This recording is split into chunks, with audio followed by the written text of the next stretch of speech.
We're back! Hi guys, If you don't remember us, we're Miss Johnson's cousins, and I'm Grace. I'm Emma. Before we continue, don't forget to get out your orange booklet. So, the first thing we're going to do is remind you about what happened in chapter 21 and 22. Anton and Bubby saw Rena and her son David get killed. Anton felt awful about that. Anton and Bubby found an abandoned barn to sleep in and get food and water. But then we learned that Major Von Deusen's boss, named General Steuben, came back to check on things. Major Von Deusen told his boss they were under attack. General Steuben told Major Von Deusen that he had one more chance to catch those Jews, or else he'd be finished with his job. So now I'm going to read you guys chapter 23. In a sleepy stupor, Anton thought the far-off buzzing that roused him was an insect. He sneezed as he sat up in the makeshift bed. Hay stuck to his clothing and his face. Dust tickled his nose. A few hours of sleep had not eased the exhaustion in his bones. The buzzing grew louder. As he came fully awake, he realized it was not the sound of insects, but engines. Anton leapt to his feet, ran to the barn door, and moved the hoe and shovel aside. Then, cracking the door open, he peered outside. A fingernail of sun had just cleared the horizon in the east, but the dawn light was not yet bright enough to see anything. The engines, and there had to be many of them, rumbled from the south. Anton recognized the grinding of the half-tracks. That could only be one thing. The Gestapo was coming. He raced back to the hay pile where Bubby still slept. He knew she was drained, and he wished he could let her sleep longer, but he did not think that would be wise. Bubby, Bubby, he shook her gently by the shoulder. She awoke with a start. What is it, my child? Unlike Anton, she was instantly alert. The Gestapo, coming up the road. We need to hide. Bubby struggled to get to her feet. She shook the hay from her hair and clutched her walking stick. How much time do we have? Very little, Anton said. I couldn't see the half-tracks, but I could hear them coming. If only we could reach the forest before they arrive, she said. Anton shook his head. We don't have time. We're going to have to find a place to hide here. He glanced up aloft. There was a ladder on the far wall. Can you climb, Bubby? I can try, she said. She hurried her tired body to the ladder. He heard her groan in pain as she raised her left foot and placed it on the first rung. Next, she tried to pull herself up from the sharp intake of breath. Anton knew that he had asked the impossible. They would never make it to the loft in time. What will we do? Anton's eyes darted around the barn. When they settled on the hay pile, he realized there was one task that could not wait. Bubby, help me, please, he called as he raked the hay back and forth. They needed to remove the outlines their body had made when they slept. Bubby used her walking stick to stir the hay, making it look as natural as possible. As they worked, Anton struggled to think of a place they could hide.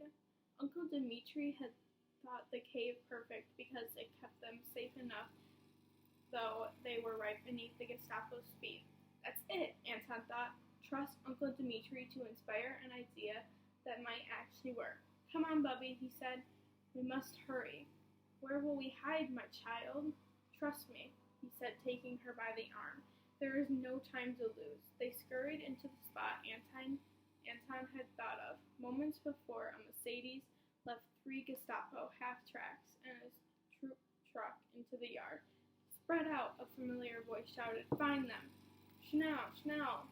The soldiers leapt from the back of the truck and the half-tracks. Several of them took the barn. The rest spread out around over the grounds. All of them carried submachine guns. 6 of the men strode towards the house. A small staircase led to the front door. Before even checking to see if it was locked, they kicked it open with a crash. It's a good thing the people who lived here had cleared out, thought Anton. Watching the Gestapo break into their house would have been terrifying. If he and Bubby were going to survive, they needed to endure the next few minutes. It appeared the major was determined to leave no part of the farm unsearched. The soldiers disappeared into the house, their boots stuttering across the wooden floors.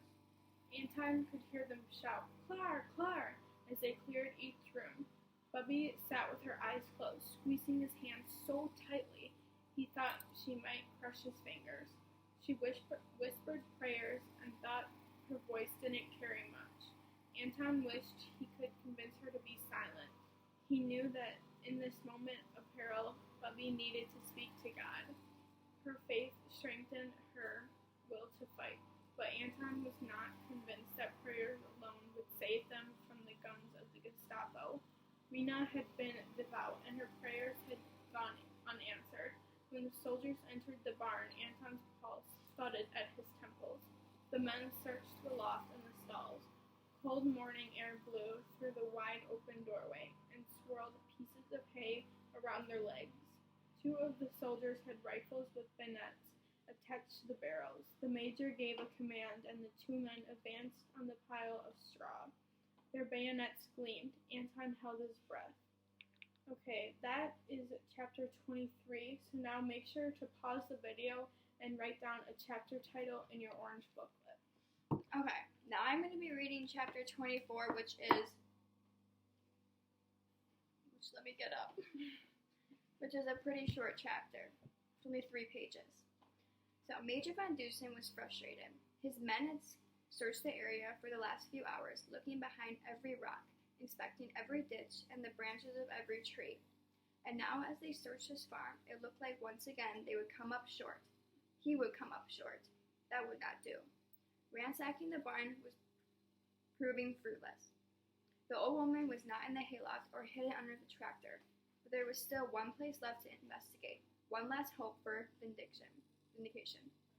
A large pile of hay in the stall. It was more than big enough to hide 2 or even 3 people. Lieutenant Hinkle, Von Dusen said, "Have your squad fix bayonets." He pointed to the pile of hay, and the lieutenant understood immediately.